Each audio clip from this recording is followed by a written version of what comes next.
everyone, my name is Rebecca Vickery. I'm one of the data scientists at Holiday Extras. Today I'm going to be sharing with you our journey that we've been taking for the last couple of years in scaling our machine learning.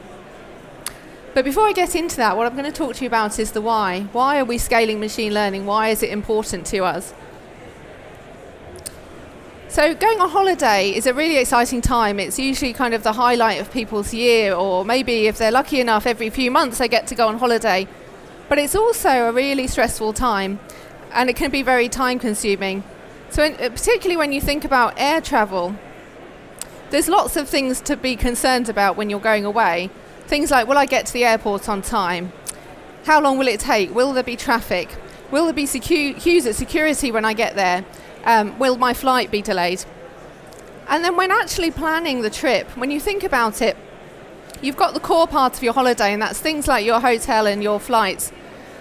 But in addition to that, once you book that, that's time consuming enough. But then once you book that, you've got all these other products that you've got to think about. Things like your airport parking, your car hire, and your travel insurance.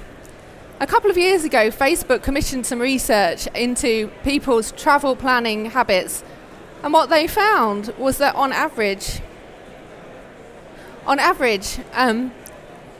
people spend about 582 minutes planning a trip, which is just under 10 hours. And at Holiday Extras, these are the products that we sell. So we sell all these travel sort of extras around your holiday. And so for the data science team, we are very passionate about using the data that we collect about our customers to make this process easier.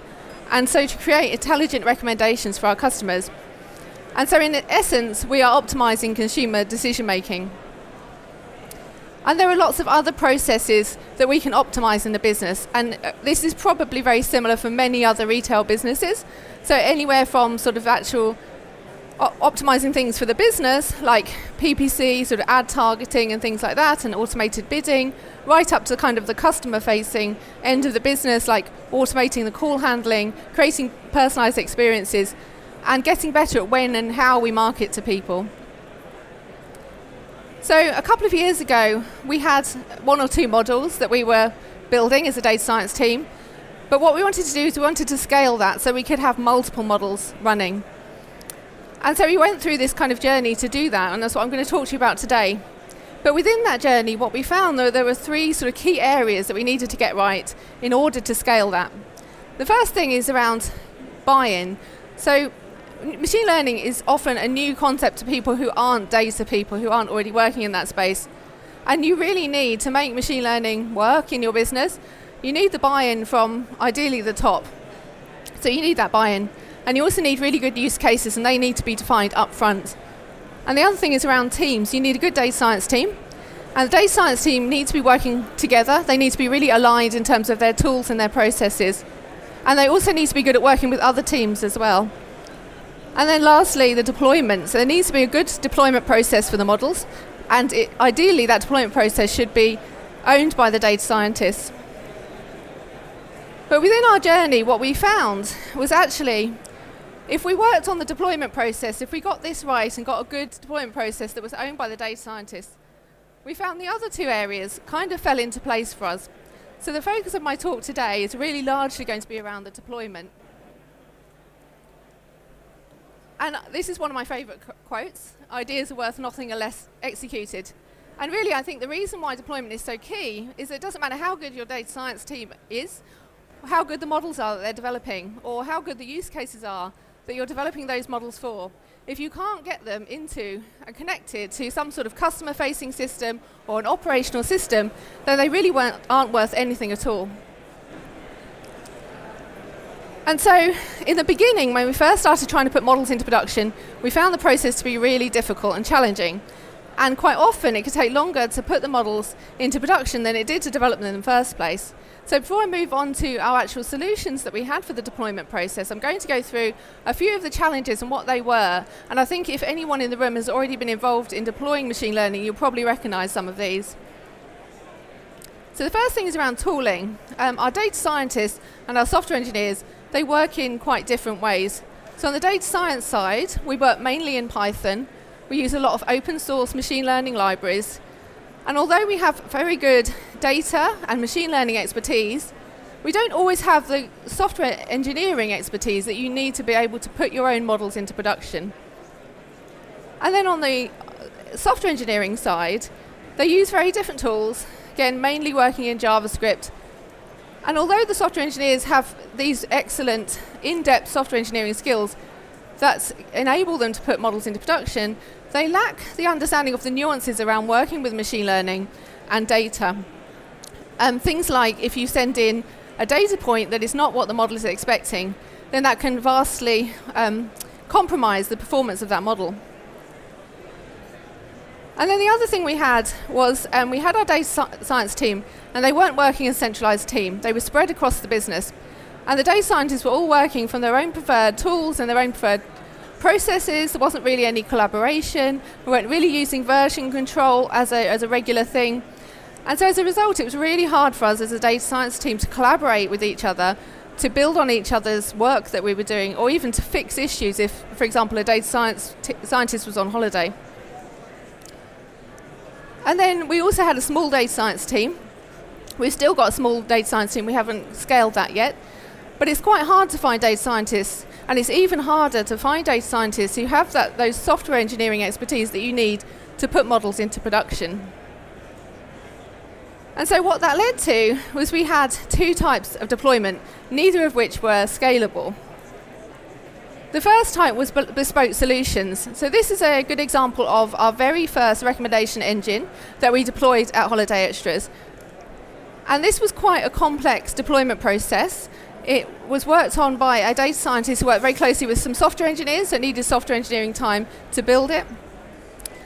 And the most important thing is that it only worked for that one model.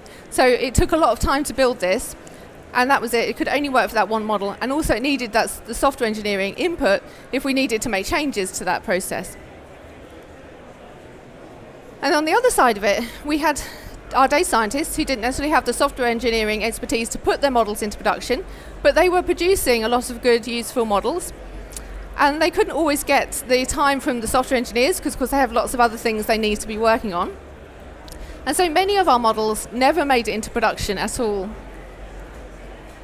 And so this is where we were. Our model development took anywhere from days to weeks, but our actual deployment process took far, far longer, mostly weeks to months. Sometimes it didn't happen at all. And so a couple of years ago, the data science team, we decided to come back together as a centralized team. And what we decided to do was work on a project to try to create a deployment process that could work for us. And we were already kind of working in the Google Cloud platform. We'd moved a lot of our data there. And so it seemed sensible to look there first and see what tools the Google Cloud platform offered. And what we did was we looked at AI Platform. So AI Platform is a managed service that enables you to put models into production in a cloud environment. And so that's where we started. So what I'm going to do next, I'm going to talk to you a little bit about that solution and how that sort of technically is working for us. So the first thing to note is that our data that we're working on largely for the models is still in the sort of gigabytes and the megabytes. And so the actual development of the models happens still locally on our machines. So that's where we develop the model. But once we are ready to put that model into production, we've got a model that we're happy with, we then are rewriting that code as software into a package, and it looks something like this. And the really important thing to note is that with AI Platform, is regardless of the model or the use case, the model package that we're creating is very, very similar. So it's fairly kind of the low bar to actually develop this. And then again, because it's a very standard package for all of our models, what we've used is a tool called Cookie Cutter, which is an open source data science tool. We've made a few adaptations to this to make it work for AI Platform. What this means now is that when our models are in production, our code has got a very standard layout, which means that if another data scientist comes along, needs to fix an issue or wants to build on top of this work, they can very quickly look at that layout and they can see what's going on and understand the code really quickly. And then this other kind of decision we had to make quite early on in the project was about data transformations. So when you are building a model, we might get a raw data point in, and that might be something like the date the customer is traveling. within the model, from that date the customer is travelling, we'll develop some features, and they might be things like the day of the week that they're travelling, or the day of the month, or the month of the year. And we had two choices. We could have either got the software engineers to do that, so they're doing the transformation of passing in the day of the week, or we could do that in the model. And fortunately, AI platform obviously supports scikit-learn, and scikit-learn have pipelines, which is effectively a way that you can code in the transformations to your model so that they happen at the point of prediction. And so that's what we were able to utilise for that. And what that means is create a very robust system for us, because of course as data scientists we kind of know best what data points we want for our model, so it's far better that we have ownership over that. And then AI platform also have a solution if you're not using scikit-learn. So if you're not using scikit-learn, you can't use scikit-learn pipelines. If you're using other tools like TensorFlow, you can add in a pre-process file to your package, and that's where you're defining all those pre-processing in there, and then it's still built into the model. And then the other thing we found is that AI platform is very customizable for us. So we've had, every business is different, so every business is going to require some customization to this. We found that ourselves, particularly when we were deploying recommendation engines. So what we do was build in things like custom scoring into this, so that when we train the models, we've got these custom scoring metrics coming out. We've also been able to build in what are called custom prediction routines, which means that we're able to return the non-standard predictions. So once we've got the model package, once we've built in all those transformations and the custom prediction routines that we want, we're ready to deploy it. We upload that into the Google Cloud storage, and then from there we submit some training commands, and AI platform trains the model. And then what is output then back to Google Cloud storage is the model file itself, and then also some schemas about the inputs and the outputs. And at that point the model is serving online. And one of the important things to kind of talk about is that AI platform is a fully managed service. So going back to some of the things I've talked about earlier on about the fact that data scientists don't always have those in-depth software engineering expertise, all of those overheads like the serving infrastructure and managing environments and things like that, you don't have to do that because that's all done for you. So our data scientists are able to put these models into productions themselves.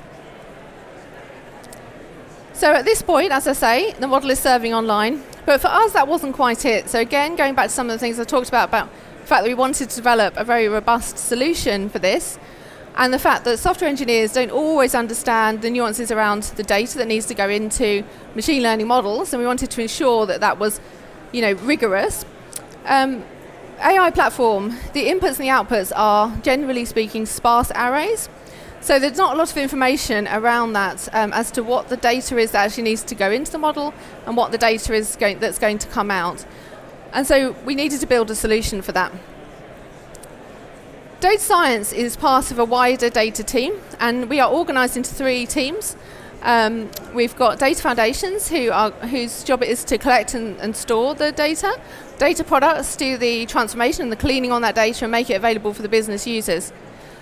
But within the data foundations team, there's a lot of people in there who have both software engineering skills and data engineering skills. And so what we did was worked on a collaborative project together to develop a solution. And the solution for us was a microservice called ML Proxy. And within Holiday Extras, we have got quite a strong microservice culture already. So our software engineers were really used to working with and calling microservices. So it seemed like a really good solution. And so what we have now is we have this microservice that acts as a go-between the customer-facing application and AI platform itself. So what this does is that it puts some schemas around the data. So it sends those schemas to the software engineers, and they know exactly what needs to go in. They know what's going to come out. And it also means that the software engineers are able to call the model in the way that they are used to calling our services. And then the other thing that's worth mentioning is that AI platform supports multiple models and lots of different types of models. It supports most of the open source libraries that we already work with, like scikit-learn and TensorFlow and XGBoost, and it also supports model versioning. And so we can deploy multiple versions in here. And the great thing about this solution for us is that the data scientists can own when they put a new model or a new version into production, which means that we don't have to wait for another team, we don't have to wait for a software engineer to be available to help us put that model into production. We can control that process. And it means that the time to deployment is much, much faster for us. And then what we'll do is we'll deploy a new version, and then we can say to the software engineers, the new version of the model is ready, and we can move them over to that really easily, actually. And then monitoring models is really important. So once a model goes into production, the performance can degrade over time due to things like seasonality or just customer behavior changing, various reasons. Additionally, when you put a model into production, it doesn't always perform exactly how it did when it wasn't in production. So we need a way of monitoring that. And again, one of the benefits of AI platform being within the Google Cloud, and we obviously all our data being in the Google Cloud, is we're able to utilize BigQuery for that. So we have a prediction event that comes out of ML Proxy, and that contains all the information about the inputs to the model and the outputs. And those events go into BigQuery, and from there we can visualize that data in some of our other tools like Looker and Data Studio that we use as well. So data scientists, again, can be completely in control of monitoring those models as well.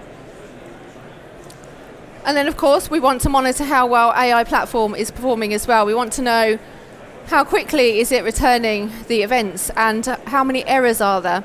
And that's really important, particularly for the software engineers. Speed is really important here. So what we've utilized for that is some built-in logging in AI platform. And those events, the logging, is visualized in a tool called Grafana, which again, our software engineers are already using that tool to monitor some of their other systems. So it's something that they're very familiar with. So with implementing this process into our model development, it's increased the time to deployment significantly. So now where we are is, instead of it taking weeks, it now takes hours to days for the data science team themselves to deploy a model independently. So I talked a lot about the deployment process, but there are these other two things that I've mentioned right at the beginning of the talk. So what I'm going to do, and as I said, some of these did fall into place, I think naturally because of the way that we went about doing the deployment process, and because once we had a deployment process, there was kind of the impetus to actually be able to create more models and get them into production. But I'm going to talk through these other two things now. So the first thing is around the team. So data scientists now have full ownership over their models. So they can be in control of the building of the models and the training of the models, and they can also be in control of that deployment process. So instead of having to wait for any other teams to be available to help them to do that deployment, they can be completely in charge of that process. And that's really important, because if there's a problem with the model or anything like that, then data scientists are best placed to make those changes to that model immediately and can react really quickly. So the other thing I talked about was in the beginning, before we kind of went through this process, our data scientists were spread around the business and all working on different processes. Our data science team are now centralized. And one of the most important things about that is that we now work from the same kind of very clearly defined tools and working processes as a team. And what we've done there is that those processes have been defined as a team. So we haven't had somebody saying to us, this is how you need to work in this way. We have defined that as a team, and we do that in a working session. And so every Thursday morning, the data science teams get together in a room and we work on a project together. And that might be something like working on a new machine learning project. It might be scoping out a project. It might be working on something like adding code to some shared libraries. And within that time, we've defined the processes that we're going to work in. And as a result, because everybody has had a say, we're all really bought into those processes, and there is no problem with getting people to work to those processes. But they also work closely with other teams. So again, this is really important. In terms of when we're developing a new model, we need to make sure that it's working for the use case, and that any kind of development work that needs to happen on the sort of customer-facing systems is done. And so our data science teams will sit with other teams at key parts of the deployment process, like, for example, when a new model has gone live, or at the very beginning of developing out models. And we also have regular meetings with the key stakeholders that are involved in projects. And what we do there is we focus on roadmap alignment a lot of the time. So we make sure that the development work that the data science team are doing towards building the models is aligned with any work that needs to be done on other areas like the customer facing or operational areas of the team. So that's kind of all the stuff about the team. But what about the use cases and the buy-in that I talked about before? So this has been a bit of a challenge for us in data science.